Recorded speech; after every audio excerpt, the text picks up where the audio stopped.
दोस्तों, मैं हूं आपका दोस्त मोहम्मद जौहर। चूँकि आकाशवाणी का जो प्रसारण पहले स्पॉटिफाई में आता था वो अभी अपलोड होना बंद हो गया है, तो मैंने सोचा क्यों नहीं आपके करंट अफेयर्स को ठीक करने के लिए मैं ही उसे अपलोड कर दूँ। तो उसके वेबसाइट से डाउनलोड करके मैं अभी आपको अपलोड कर रहा हूँ। ये है आपको 12 मई का समाचार संध्या। नमस्कार, आकाशवाणी से प्रस्तुत है समाचार संध्या।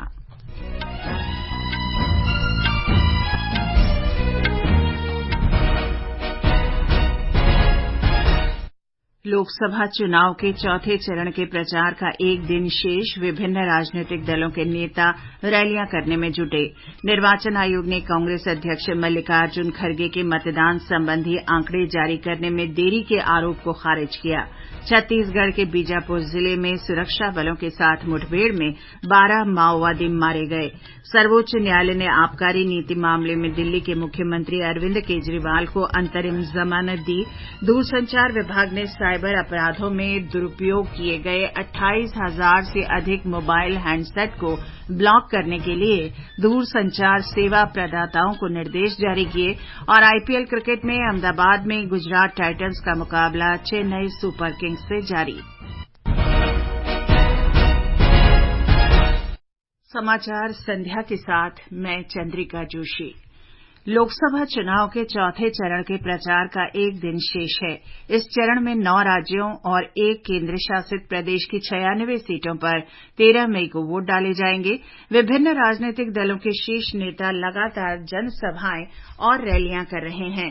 प्रधानमंत्री और भाजपा के वरिष्ठ नेता नरेंद्र मोदी ने कहा है कि मौजूदा चुनाव देश के भविष्य के लिए हैं। उन्होंने तेलंगाना के लोगों से संसद में भाजपा को अधिक प्रतिनिधित्व देने को कहा। तेलंगाना में महबूबनगर लोकसभा क्षेत्र के नारायणपेट में एक रैली को संबोधित करते हुए उन्होंने आश्वासन दिया कि मोदी की गारंटी को बिना किसी असफलता के लागू किया जाएगा। उन्होंने आरोप लगाया कि कांग्रेस लोगों को विभाजित करने की कोशिश कर रही है और धर्म के आधार पर अल्पसंख्यकों को आरक्षण देने का प्रयास किया जा रहा है। कांग्रेस पार्टी मानसिकता से ही हिंदू विरोधी है। जब बीसी कम्युनिटी के आरक्षण की बात आई तो कांग्रेस ने उसका पूरा विरोध किया था और अब कांग्रेस एससी, एसटी, बीसी के रिजर्वेशन को रिलीजन के आधार पर मुस्लिमों को देने में जुटी है। इससे पहले प्रधानमंत्री ने महाराष्ट्र के नंदुरबार में एक जनसभा को संबोधित किया। श्री मोदी आज ओडिशा के भुवनेश्वर में रोड शो करेंगे। वे कल कंधमाल, बोलांगीर और बरगढ़ लोकसभा संसदीय क्षेत्रों में 3 जनसभाओं को संबोधित करेंगे। भाजपा के वरिष्ठ नेता और गृह मंत्री अमित शाह ने आरोप लगाया कि तृणमूल कांग्रेस वोट बैंक के लिए बांग्लादेश के घुसपैठियों का समर्थन कर रही है। उन्होंने तृणमूल कांग्रेस नेता ममता बनर्जी पर नागरिकता संशोधन कानून के नाम पर आम लोगों को भड़काने का भी आरोप लगाया। श्री अमित शाह पार्टी के लोकसभा उम्मीदवार जगन्नाथ सरकार के समर्थन में पश्चिम बंगाल के राणाघाट में एक जनसभा को संबोधित कर रहे थे। उत्तर प्रदेश में प्रचार के दौरान पहली बार समाजवादी पार्टी प्रमुख अखिलेश यादव और कांग्रेस के पूर्व अध्यक्ष राहुल गांधी संयुक्त रूप से राजनीतिक रैलियों को संबोधित कर रहे हैं। इस दौरान उन्होंने भारतीय जनता पार्टी पर जमकर निशाना साधा। मैं आपको लिख के दे रहा हूं, उत्तर प्रदेश में इंडिया गठबंधन का तूफान आ रहा है। यहां पे बीजेपी की सबसे बड़ी हार उत्तर प्रदेश में होने जा रही है। भारतीय जनता पार्टी के वरिष्ठ नेता और उत्तर प्रदेश के मुख्यमंत्री योगी आदित्यनाथ ने गोरखपुर में रैली को संबोधित किया। चौथे चरण में होने वाले झारखंड की 4 लोकसभा सीटों के लिए प्रचार अभियान जोरों पर है। केंद्रीय गृह मंत्री अमित शाह ने आज खूंटी के कचहरी मैदान में पार्टी प्रत्याशी और कैबिनेट मंत्री अर्जुन मुंडा के पक्ष में जनसभा को संबोधित किया। विभिन्न दलों के नेताओं ने भी जनसभाएं की। ब्यौरा हमारे संवाददाता से। भाजपा के प्रदेश अध्यक्ष बाबूलाल मरांडी ने राजमहल सीट से भाजपा प्रत्याशी ताला मरांडी के समर्थन में एक जनसभा को संबोधित करते हुए कहा कि भाजपा ही बेहतर झारखंड का निर्माण कर सकती है। दूसरी ओर इंडी गठबंधन के नेताओं ने भी आज संताल परगना क्षेत्र में धुआंधार प्रचार किया। झारखंड मुक्ति मोर्चा के वरिष्ठ नेता और मुख्यमंत्री चंपई सोरेन ने दुमका और राजमहल सीट से पार्टी प्रत्याशियों के पक्ष में चुनावी जनसभाएं की। उधर राजद नेता तेजस्वी यादव ने आज पलामू लोकसभा क्षेत्र के रंका में चुनावी सभाओं को संबोधित किया। जितेंद्र द्विवेदी, आकाशवाणी समाचार, रांची। राज्यों और केंद्र शासित प्रदेशों के प्रमुख निर्वाचन क्षेत्रों की प्रोफाइल श्रृंखला में आज हम बहरामपुर लोकसभा सीट की जानकारी दे रहे हैं। उड़ीसा के बरहमपुर लोकसभा सीट पर इसी महीने 13 तारीख को मतदान होने जा रहा है। बरहमपुर लोकसभा निर्वाचन क्षेत्र एक गैर आरक्षित निर्वाचन क्षेत्र है और भारतीय राजनीति में एक शक्ति केंद्र माना जाता है। ये संसदीय क्षेत्र जो कभी कांग्रेस का गढ़ माना जाता था, कई मशहूर सांसदों को लोकसभा में भेजा है। इसमें पूर्व प्रधानमंत्री पीवी नरसिम्हा राव भी शामिल है। बरहमपुर लोकसभा क्षेत्र में 7 विधानसभाएं छत्रपुर, गोपालपुर, बरहमपुर, दिगपहंडी, चिकिटी, मोहना और पार्लाखेमुंडी शामिल है। इसमें से 5 विधानसभा सीटें सत्तारूढ़ बीजेडी के पास है, जबकि मोहना का प्रतिनिधित्व कांग्रेस और पार्लाखेमुंडी का प्रतिनिधित्व बीजेपी करती है। इस बार बीजेडी ने श्री भुगु बख्शीपत्र को मैदान में उतारा है, जबकि बीजेपी ने श्री प्रदीप पानीग्राही को मैदान में उतारा है। कांग्रेस ने श्री रश्मि रंजन पटनायक को मैदान में उतारा है। प्रकाश दास, आकाशवाणी समाचार, भुवनेश्वर।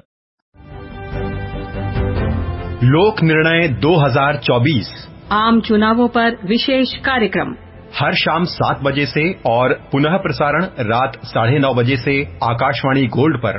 चुनावी गतिविधियों की खबर, देश के हर अंचल पर नजर, विशेषज्ञों की राय और विश्लेषण। दुनिया के सबसे बड़े लोकतंत्र के चुनावी पर्व में सुनिए लोक प्रसारक के साथ लोक निर्णय 2024। Dear voters, elections are here. Download your voter helpline app from the Play Store or Apple Store and make sure your name is there in the electoral list. Voter helpline app also helps in voter registration, search in electoral roll, information on the candidates, election results, complaint and information on EVM and election process. चुनाव का पर्व, देश का गर्व।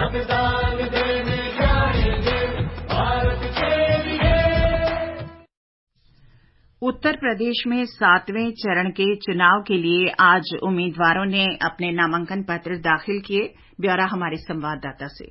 उत्तर प्रदेश की Gorakhpur Lok Sabha seat से BJP उम्मीदवार रवि किशन ने आज अपना नामांकन दाखिल किया। उनका मुकाबला समाजवादी पार्टी की काजल निषाद से होगा। उत्तर प्रदेश कांग्रेस अध्यक्ष अजय राय ने आज वाराणसी में अपना नामांकन दाखिल किया। प्रधानमंत्री नरेंद्र मोदी वाराणसी से बीजेपी के उम्मीदवार हैं। देवरिया सीट पर कांग्रेस के अखिलेश प्रताप सिंह ने आज अपना नामांकन दाखिल किया। शशांक मणि त्रिपाठी इस सीट से बीजेपी के उम्मीदवार हैं। उत्तरी कोलकाता लोकसभा सीट से बीजेपी उम्मीदवार तापस राय ने नामांकन पत्र दाखिल किया। वहीं डायमंड हार्बर सीट से तृणमूल कांग्रेस उम्मीदवार अभिषेक बनर्जी ने आज अपना पर्चा भरा। भाजपा के राष्ट्रीय उपाध्यक्ष बैजंत जय पांडा ने आज ओडिशा के केंद्रापड़ा में अपना नामांकन दाखिल किया। पूर्व विधायक अंशुमान मोहंती इस सीट से बीजू जनता दल के उम्मीदवार हैं। दुमका लोकसभा सीट से बीजेपी उम्मीदवार सीता सोरेन ने भी आज अपना नामांकन दाखिल किया। झारखंड मुक्ति मोर्चा ने इस सीट से विधायक नलिन सोरेन को मैदान में उतारा है। पंजाब में अमृतसर से भाजपा उम्मीदवार तरनजीत सिंह संधू, जालंधर से कांग्रेस उम्मीदवार चरणजीत सिंह चन्नी, लुधियाना से भाजपा उम्मीदवार रवनीत सिंह बिट्टू, बठिंडा से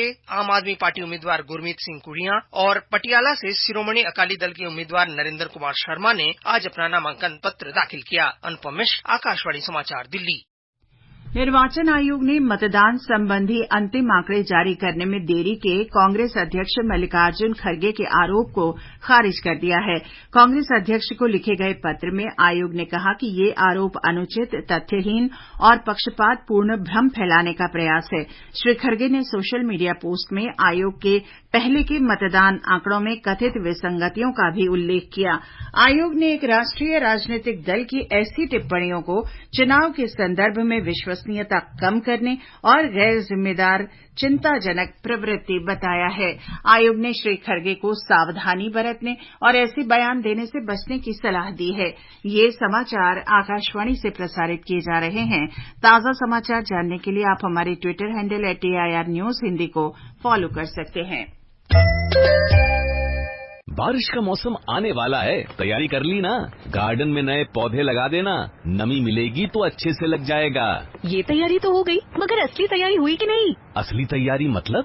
बारिश का पानी बचाने की तैयारी, बोले तो रेन वाटर हार्वेस्टिंग की तैयारी। ये भला हम कैसे भूल सकते हैं? बारिश से पहले ही हमने छत और पाइप सब साफ करवा दिए। अब सीधे बारिश के पानी से ग्राउंड वाटर को रिचार्ज करेंगे। सबने कैच द रेन कैंपेन से जुड़ के वर्षा का जल बचाने की तैयारी कर ली है। आप भी जुड़िए। ये आकाशवाणी है। दिल्ली के मुख्यमंत्री अरविंद केजरीवाल आबकारी नीति मामले में सर्वोच्च न्यायालय से अंतरिम जमानत मिलने के बाद आज शाम तिहाड़ जेल से रिहा कर दिए गए। एक रिपोर्ट। मुख्यमंत्री केजरीवाल को दी गई जमानत की शर्त इस प्रकार है। श्री केजरीवाल मुख्यमंत्री कार्यालय और दिल्ली सचिवालय का दौरा नहीं करेंगे। वे आधिकारिक फाइलों पर तब तक हस्ताक्षर नहीं करेंगे जब तक कि उपराज्यपाल की मंजूरी या अनुमोदन प्राप्त करने के लिए आवश्यक न हो। श्री केजरीवाल वर्तमान मामले में अपनी भूमिका के संबंध में कोई टिप्पणी नहीं करेंगे और किसी भी गवाह से बातचीत नहीं करेंगे और मामले से जुड़ी किसी भी आधिकारिक फाइल तक उनकी पहुंच भी नहीं होगी। इससे पहले सर्वोच्च न्यायालय ने मुख्यमंत्री अरविंद केजरीवाल को आज 21 दिन की अंतरिम जमानत दे दी थी। शीर्ष न्यायालय ने उन्हें 7वें चरण के लोकसभा चुनाव का मतदान समाप्त होने के एक दिन बाद 2 जून को आत्मसमर्पण करने को कहा है। समाचार कक्ष से मैं विमलेंदु पांडे। आम आदमी पार्टी ने सर्वोच्च न्यायालय के निर्णय को लोकतंत्र और संविधान की जीत बताया है। आम आदमी पार्टी के वरिष्ठ नेता गोपाल राय ने कहा कि न्यायालय ने संविधान में विश्वास रखने वाले सभी लोगों को आशा की किरण दी है। कांग्रेस नेता पवन खेड़ा ने भी न्यायालय के निर्णय का स्वागत किया। इस बीच भारतीय जनता पार्टी नेता मनजिंदर सिंह सिरसा ने कहा कि सर्वोच्च न्यायालय ने श्री केजरीवाल को केवल चुनाव के लिए जमानत दी है। छत्तीसगढ़ के बीजापुर जिले में सुरक्षा बलों के साथ हुई मुठभेड़ में 12 माओवादी मारे गए हैं।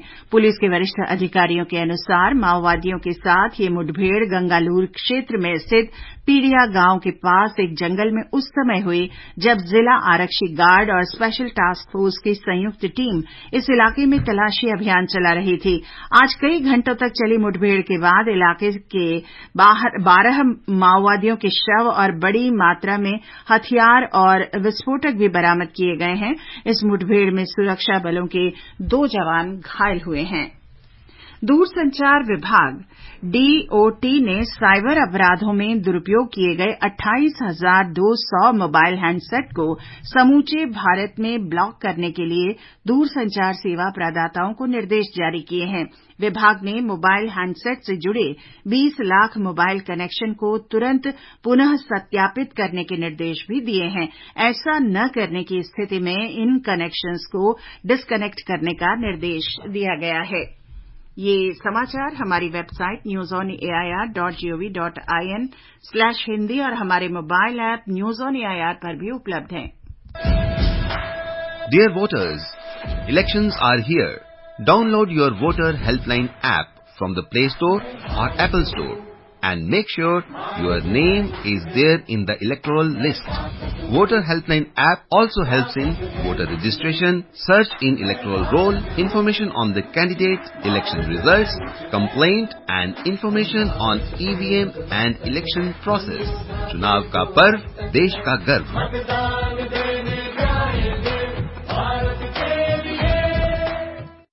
राष्ट्रपति द्रौपदी मुर्मू ने चिकित्सा आपात स्थिति में स्वर्णिम समय के महत्व को रेखांकित करते हुए कहा कि इस महत्वपूर्ण अवधि में उपचार मिलने पर रोगियों की जान बचाई जा सकती है।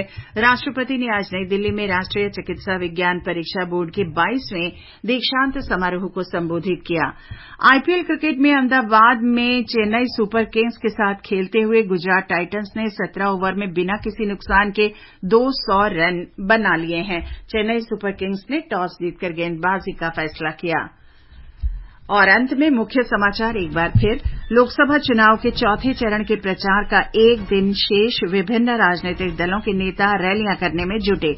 निर्वाचन आयोग ने कांग्रेस अध्यक्ष मल्लिकार्जुन खड़गे के मतदान संबंधी आंकड़े जारी करने में देरी के आरोप को खारिज किया। छत्तीसगढ़ के बीजापुर जिले में सुरक्षा बलों के साथ मुठभेड़ में 12 माओवादी मारे गए। सर्वोच्च न्यायालय ने आबकारी नीति मामले में दिल्ली के मुख्यमंत्री अरविंद केजरीवाल को अंतरिम जमानत दी।